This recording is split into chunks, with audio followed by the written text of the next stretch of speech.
maanta bishu waa 28 maalin jimcaha boocama ayaanu joognaa waxa garabkayga bidix jooga ugaas maxamuud ugaas cabdilaahi ciise nuur maanta oo waxa lagu balansanaa inay shir balaaneysmada dhaqanka gobolada Sool Sanaag iyo Cayn halkan isugu yimaadaan ka bacdina lagu qorfeeyo qodobo hore ay u soo sheegeen oo abaaruhu iyo sidoo kale nabadda saxmeegaag iyo sidoo kale arrimo badan oo masiirka deegaanada Sool Sanaag iyo Cayn kamid ah halkan lagu soo jaangooyo haddaba maanta ismada dhaqanku waxay la shireen odayaasha dhaqanka deegaanka boocame waxaana kala hadlayeen meesha nabadda mariso ugaas bal waxaad nooga warbixisaa odayaal baa maanta la kulanteen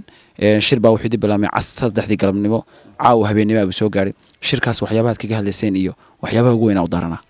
bismillaahir rahmaanir rahiim bidaan waa ku salaamaya adiga bulshada ku xiran beejkaagaba waxa halkan maanta aanu kaga hadlanay hawshii nabadeynta aanu ku jirnay oo fayskii labaad ee gogasha loo gudbay baanu halkan keenay daraadna waxa muxuu ahaa garow lagu shiray ismadii islaan ciise iyo suldaan saciid iyo aniga garaad cabdisalaan iyo gudidii hawsha ku jirtay arintaas waxa loo gudbiyay gogoshii iyo ergadii gali lahayd labada beelood budaarana shirkan maanta meesha ka dhacayna shirkani maanta hadii aan u waranay dadkii dhinacan deegaanka boocame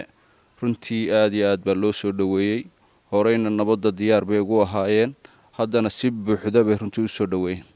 waayahay 27 bisha baaq baa sii deyseen oo ahaa in boocame lagu shirado shirkii maxaa baajiyay kale siyaasadda waa lagu guda jiraa runtii mana doonano inaanu ku degdegno qodob waxa weeye runtii u baahan ka fiirsasho badan u baahan arrimaha hadda socda waxa weeyaan doorashooyinka socda laftigooda lug bay ku leeyihiin sida wax u socdaan waanu eeganaa waxa weeyaan kuraasina waa gudubtay kuwana waa harsan yihiin inta harsanna siday qaabkay u socdaanna insha Allah waanu eeganaa oo waayo siyaasadii laga hadlayay buu qayb ka noqonaya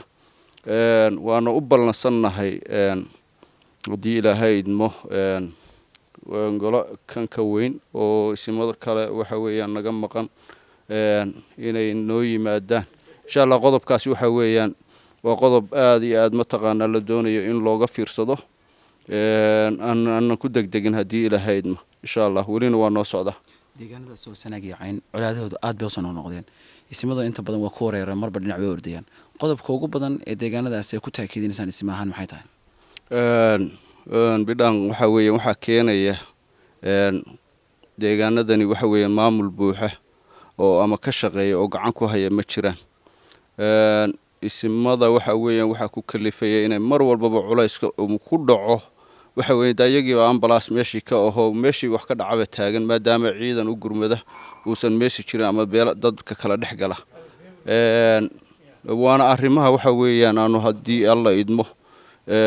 loona balansan yahay shirar kale oo ismada naga maqan ha noqoto ama kuwa halka jooga ha noqoteen looga balansan yahay arrimahaasina way jiraan waayahay colaadaha soo noqday maxaa u gaar yeelay deegaanadaas waas leedahay maadaama ay deegaanadan colaadaha faraha badan ay ku soo noqdaan gaarna u yihiin maxaa u gaar yeelay waas leedahay maadaama ay simatihiin wax garadkii bulshada tihiin in badan falanqeyseen maxaa u gaar yeelay waas leeyahay ma siyaasadda ma qabayladan soo dagaalay maxaa u gaar u yeelay waas leedahay kama manna siyaasaddu kama manna oo waxa weeyaan deegaankan waad ogtihiinoo fikirro kala duwan iyo siyaasado kala duwanba waa jiraan taasaana keenaysa runtii cid walbaba siyaasaday doonayso inay meel marsatay doonaysaa halkaas waxyaalahaasa isku dhaca keena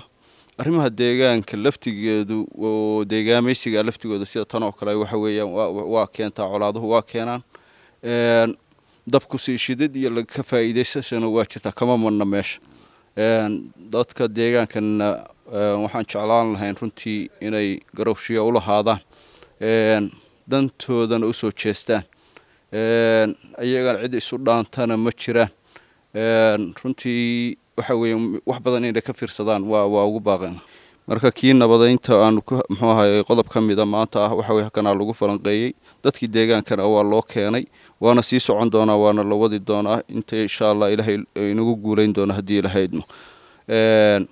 qodobkii baaq ahaa la horeyna waanu u dirnay haddana waanu diranaa in laga qayb qaato abaarta iyo culayska soo kordhay ama dawlad ha noqoto ama dawladaha kaleba ha noqotee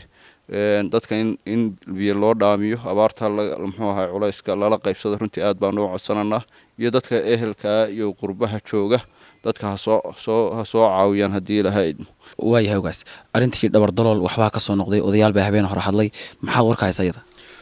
arrintaas waxa weeyaan social mediahana waanu ka arkanay muxuu ahaa odayaashii dhinacyadana rag aanu iska maqmaqalnayna waa jiraan waxaanu ugu baaqanaa gogoshaas in aysan burburin in dib loogu noqdo wixii khaldamay khalada oo mataqaana ama la qoonsadayna in laga wada hadlo runtii muxuu ahaayey waa ugu baaqanaa walaalaha iyo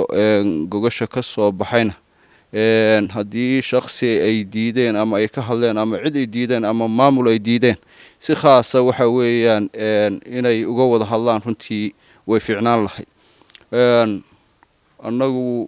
muddadii gogoshan muxuu ahaaye ay furmasay runtii waa ka qayb galnay in muddaana waanu joognay kolley muxuu ahaa annaga dhinacan dhulbahantaha ismadooda waa laga saaray waxaa la yidhi maamul baa hawsha muxuu ahaa loo dhiibaya ama kolley dhinacyada qaarkood mid ka mida uu yidhi muxuu ahaaye waa ku qanacsannahay arrintaasna waxa weeyaan de annaguna raalli baanu kaga ahayn nabad inay meeshaa ka soo baxdo oo dadka ehelka ee walaalaha inay nabad ku wada noolaadaan dantooda gartaan baanu waxa weeye ugu baaqanaa walaalayaal gogoshaasi inaga burburin muddo dheer baa lasoo waday meel wanaagsan bay maraysay waxa weeyaan gogosha ha lagu noqdo haddii annaga dhinacayaga wax nalooga baahdana diyaar baanu u nahay sidaan horeyba diyaarka ugu ahayn talo weyn oo dhubahanta weyn oo isugu imaan doono oo shirarkiina dambe ma jiraan maadaama deegaanada dhibaatooyinkooda soo noqnoqdeen insha allah waa la rajaynaya aad baa mahadsantahay ugaas